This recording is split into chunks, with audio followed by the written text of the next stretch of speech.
As a self-proclaimed writer, albeit one who mainly dabbles in fanfiction, I've always expected more from my RPG companions than just a set of stats and abilities.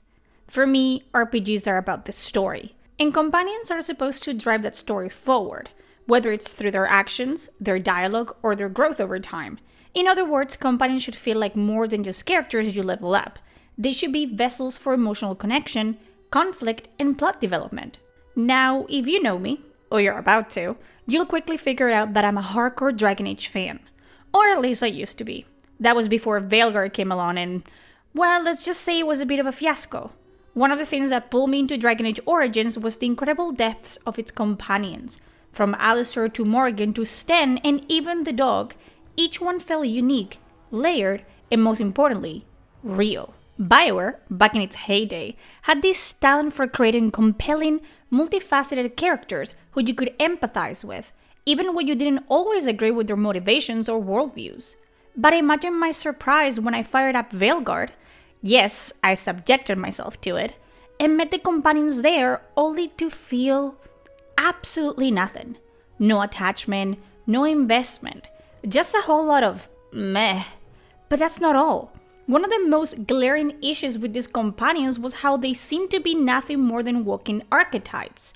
Traits and personalities we've seen before, but with none of the nuance or charm that made them work in the first place. Let's take, for example, Bellara Luthair, a cheerful, naive mage who's eager to learn about her culture and is willing to put herself at risk by using dangerous artifacts to do so. Sounds familiar? Yeah, it should. The moment I met her, I couldn't shake the feeling that she was essentially a watered-down version of Merrill from Dragon Age 2. But here's the kicker. Bellara lacks the depth and internal conflict that made Merrill such a fascinating character. In today's video, we're going to break down the similarities between these two characters and take a closer look at why Bellara falls flat, while Merrill still holds up as one of the most beloved companions in the Dragon Age franchise. Let's dive in.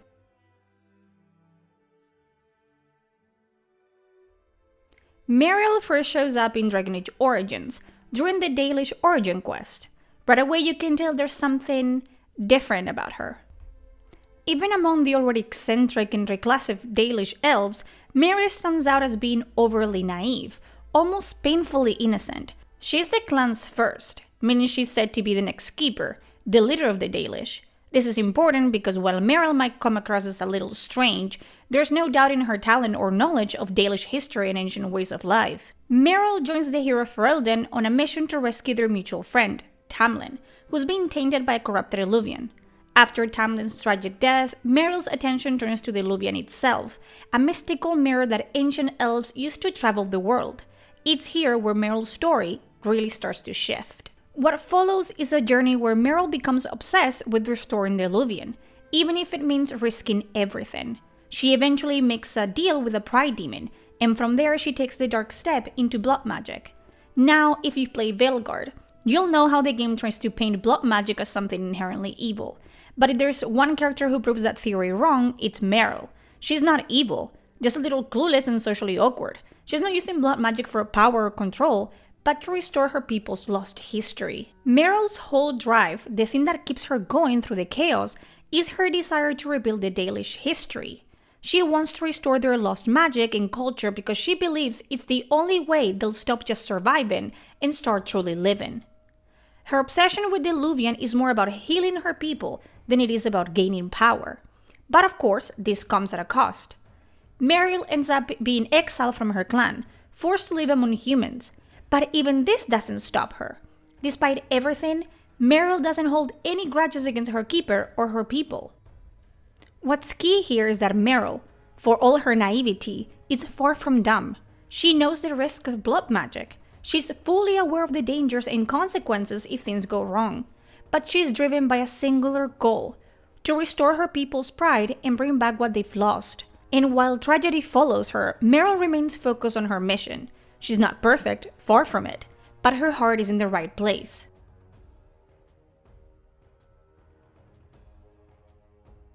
In contrast, Bellara, despite sharing many of Merrill's traits and even having a similar backstory, just falls flat. She's a Veil Jumper, a group founded by the Dalish who seek to recover and understand ancient elven technology. Right from the start, this diminishes Bellara's potential depth as a character. While Merrill's story revolves around her personal struggle, risking everything, including the wrath of her clan and eventual exile, Bellara is surrounded by people who all want the same thing. There's no risk for her. She's just another member of the Veil Jumpers. Sure, she's talented, but that's about it. Without the stakes, her journey lacks the weight that makes Merrill's so compelling. Bellara's tragic backstory hinges on the death of her brother, Syrian, another Veil Jumper who died after one of the ancient artifacts they were studying went awry. Bellara feels responsible, since it was her job to ensure the artifacts were safe. But here's the thing, the artifacts are notoriously unpredictable, so it's not really her fault. Still, Bellara carries the guilt, which could be a fascinating layer to her character, but in the end, it's all just surface-level drama, not something that truly challenges her or gives her depth. And that's about as complicated as it gets. Bellara joined the Veil Jumpers out of a desire to learn and help her people. The tragedy with her brother is just an accident. A sad moment, sure, but nothing that really challenges her worldview or pushes her character into darker, more ambiguous territory. She's a bubbly, overly optimistic mage with no real flaws beyond the fact that she talks too much. There's no internal conflict, no real growth, and no sense of moral ambiguity to make her an interesting character. Oh, and then there's the twist. Her brother isn't even dead. He was saved by one of the Forgotten Ones. Yes, one of those mysterious deities that I mentioned in my previous video and that I wish had stayed forgotten. Syrian is lured by promises of knowledge and the restoration of the elven people. And just like that, Syrian becomes infinitely more interesting than Bellara. While both siblings' motivations stem from the same place, helping their people, how they go about it couldn't be more different. Syrian's choices, his transformation, his fall into the unknown, that's what makes him compelling. Bellara, on the other hand, is just a good person who always strives to do the right thing for the right reasons. Then, in the ultimate twist, Syrian dies for real. This time, it's after he rebels against Anaris, the Forgotten One, and you would think that this would be a defining moment for Bellara. She's watched her little brother die not once but twice. The second time, she's made painfully aware that he was working with a creature intent on turning their people into demons for its own gain. You would expect Bellara to be utterly changed by this, a tragic, life-altering loss, something that would shatter her worldview or push her into a much darker place. But instead, she just goes back to being her old happy-go-lucky self. It's like the loss and tragedy of her brother's death simply never happened. This is where Bellara really misses the mark. You can't give a character such a significant, traumatic event and then just gloss over it, especially when that event should be the catalyst for some kind of growth or internal change. Instead, Bellara shrugs it off and carries on as if nothing has happened. It's jarring to say the least. A loss like that should force her to confront who she is, to reevaluate her goals, and maybe even to question her place in the world. But no, she just keeps on with the same naive optimism she had before, completely ignoring the emotional weight of her brother's death. This lack of emotional consequence is what makes Bellara's character feel disconnected from the events happening around her. Instead of grappling with the pain and complexity of the situation, she simply resets, and that's where she falters. Merrill, on the other hand, is shaped by her losses in a way that Bellara never is. The tragedy in her life doesn't come from other people's decisions, but her own. Her choices are what hurt her the most, and that's where the real emotional weight lies in her story. As Hawk, you're not just watching Merrill go through hardship. You're actively part of her journey, helping her navigate the aftermath of her own decisions. Whether or not her clan survives, Merrill loses her connection to them permanently. This is a consequence of her own actions. Despite her best intentions, she alienates herself from the very people she's trying to save. Keeper Marethari, her mentor, dies in an attempt to protect Merrill from herself. This moment is not only tragic but completely character-defining for Merrill. If she and Hawk are rivals, she laments being too stupid and ignorant to listen, before shattering the Luvian in a moment of painful realization. If they are on friendly terms, Merrill is open to the fact that her clan and Keeper didn't listen to her when she tried to help, even though she spent years of her life dedicated to restoring ancient elven technology that could have revived the Dalish people's pride. This is where Merrill shines. She grapples with the consequences of her choices, and her emotional journey feels earned. She faces the reality of her mistakes and is willing to acknowledge the weight of her actions rather than simply moving on from them. This level of self-awareness and the willingness to confront her personal flaws and regrets makes Merrill a complex, compelling character. Bellara, in contrast, never really faces such moments of reckoning. She might suffer losses, but the way she handles them is shallow, and it never truly challenges her as a character.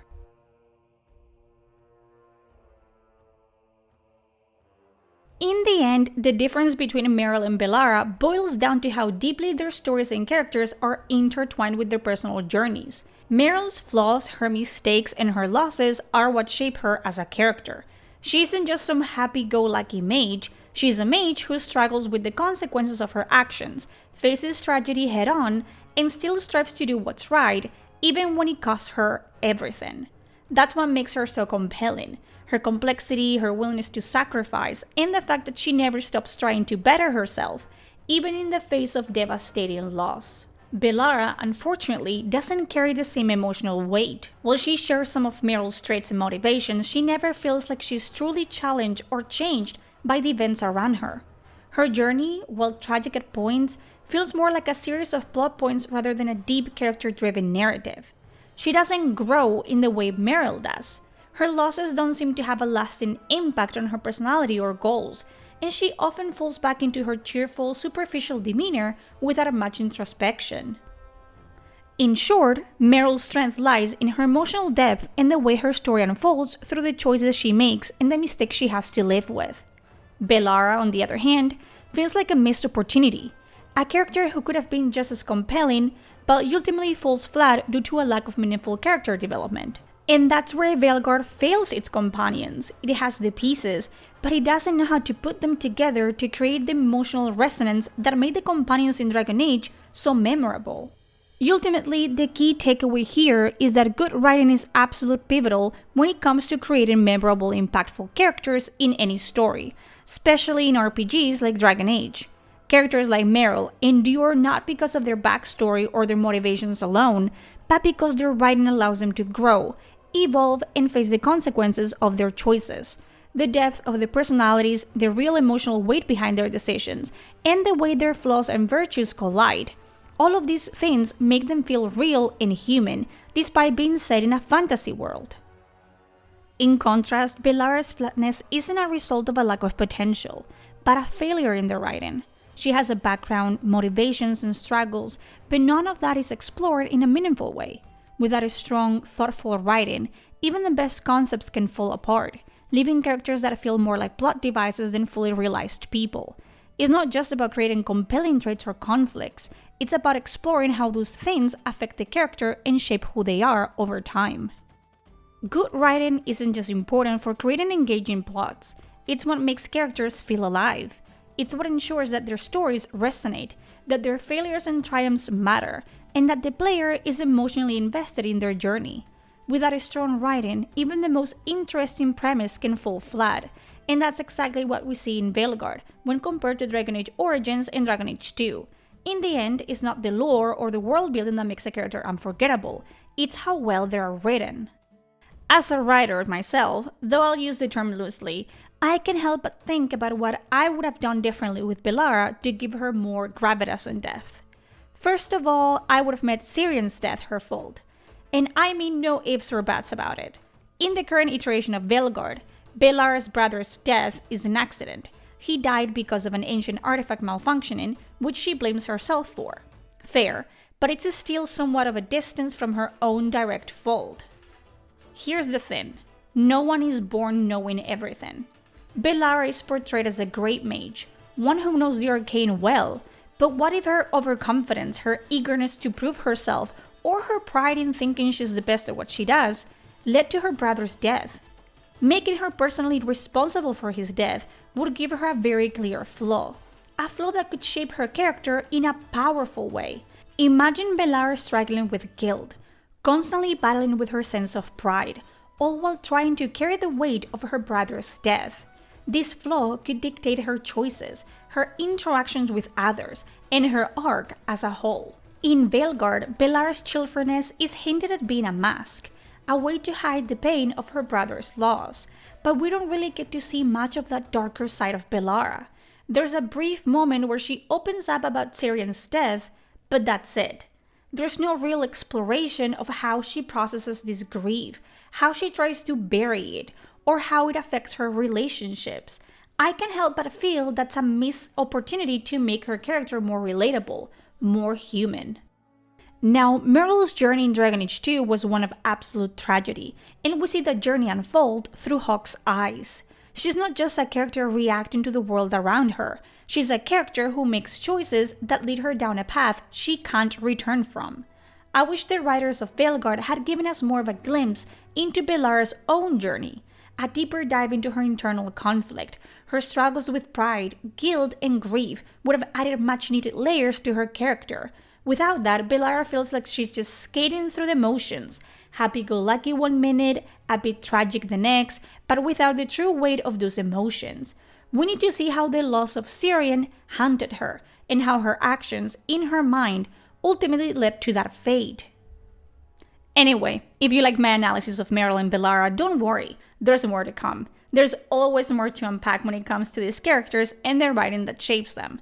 If you have anything else you'd like to point out or any thoughts you want to share, feel free to drop them in the comment section down below.